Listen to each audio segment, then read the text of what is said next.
¿Qué tal? ¿Cómo les va? Hoy es 25 de junio de 2012. Llegamos al fin de las campañas, el día de ayer se cerraron y pues ahora lo que nos toca es hacer alguna reflexión sobre este proceso electoral y las conclusiones a las que podemos llegar derivadas de las campañas y el posicionamiento, así como las propuestas de cada uno de los candidatos. Aristóteles decía que además de la monarquía, la aristocracia y la democracia, existía otro régimen político que se podía considerar como legítimo y era el despotismo, un vocablo que proviene del griego despotes, el cual significa jefe. Decía que era legítimo porque hay pueblos que no aman la libertad, sino que desean ser controlados porque, bueno, hay que decir que la libertad va aparejada de la responsabilidad y este problema que lo veían como problema, mejor deseaban que quedara en los gobernantes. Esa es precisamente la diferencia entre los súbditos y los ciudadanos. Pero en la democracia, que según Sócrates, por boca de Platón, en sus diálogos era el régimen propiamente de la libertad, sigue siendo el régimen de la libertad, ahora ya nos aproximamos a la hora de decidir el futuro de México y seremos responsables por su rumbo ante las futuras generaciones. Yo ya he recomendado que votemos por la opción menos autoritaria. Espero que cada uno de nosotros pensemos a la hora de votar no como los políticos que piensan en las próximas elecciones, sino como los verdaderos estadistas, pensando en las futuras generaciones. Llegamos al final de las campañas, la conclusión, desde mi punto de vista, es la siguiente. Y de acuerdo a los datos arrojados por las encuestas, la mayoría de las encuestas señalan que existe una diferencia de casi 20 puntos a favor de Enrique Peña Nieto, por lo que lo más probable es que sea este candidato quien gane la contienda. En cuanto al segundo lugar, el resultado es que hay 2 segundos lugares y no 1. Hay una diferencia entre los dos que no llega a 2 puntos porcentuales, por lo que se puede considerar que hay un empate técnico. No se consolidó el segundo lugar y por otro lado tenemos que los indecisos pueden andar en un orden de 30%. Así que no vale la pena el voto útil, es decir, no vale la pena concentrar los votos en uno de los segundos lugares, ya que con ese porcentaje de indecisos podría ganar tanto Josefina Vázquez Mota como López Obrador. Y es muy improbable que gane Gabriel Cuadri, un muy buen candidato fue, pero en una democracia competitiva como quiera, que es la que ya tenemos, pues no es posible descartar plenamente ningún escenario. Entonces nos vemos en la necesidad de reconocer que lo más seguro es que gane la presidencia Peña Nieto. Existe también la posibilidad de que el PRI gane también la mayoría simple en el Congreso, que es de un 50% más un diputado, o lo mismo aplica para la Cámara de Senadores.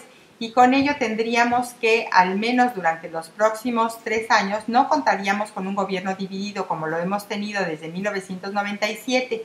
Y con ello hay quien teme que volveríamos al presidencialismo, pero si la elección se da en tercios de menos de 40%, continuaríamos con un presidente débil, es decir, fuera del presidencialismo, como lo hemos tenido en estos últimos sexenios, que hemos tenido precisamente presidentes débiles.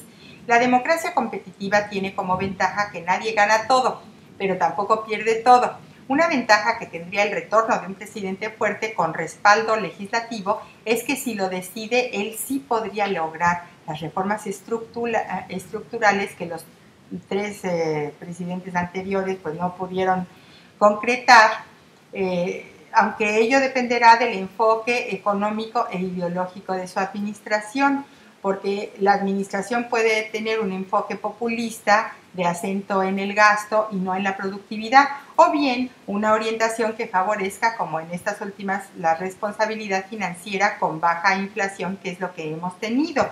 El próximo presidente va a tener la mesa puesta, porque recibe un país con finanzas sanas, con baja inflación, con una deuda muy manejable. Bueno, y ahora, ¿cuáles son los riesgos de de una presidencia fuerte. Una presidencia fuerte lleva el riesgo de la tentación autoritaria, de ser renuente a aceptar la crítica, lo cual también conduce a no corregir a tiempo o desestimar riesgos a la hora de decidir. Este es un problema común de las tendencias dictatoriales que conocimos en la era del PRI, el cual podría regresar. Con todo, lo más probable, creo yo, es que la sociedad mexicana lo impida, porque ya es una sociedad más fuerte, no es esa sociedad niña que teníamos en el paternalismo autoritario de antes. Es una sociedad que ya ha probado algo de libertad, como es el caso de la libertad de expresión y la de prensa. Ya no estamos en 1968, en 1971, que la gente que salía a manifestarse se exponía a que la reprimieran a balazos, incluso hasta a tanquetazos y a cañonazos, como sí sucedió en el 68 o en el 71, a balazos o a golpes con los halcones. Todo depende. Que continuemos insistiendo en la conquista de la institución de la libertad. Miren ustedes, los griegos tuvieron esa ventaja. El siglo V antes de Cristo conoció un boom de la sociedad que se manifestó en todos los órdenes, desde el arte, la arquitectura, la democracia, la libertad, la economía, el comercio. Fue una sociedad que creció muchísimo gracias a que precisamente lograron institucionalizar la libertad. Tenemos que insistir también en la rendición de cuentas y en la transparencia, que fueron también instituciones que lograron los griegos desde el siglo VI,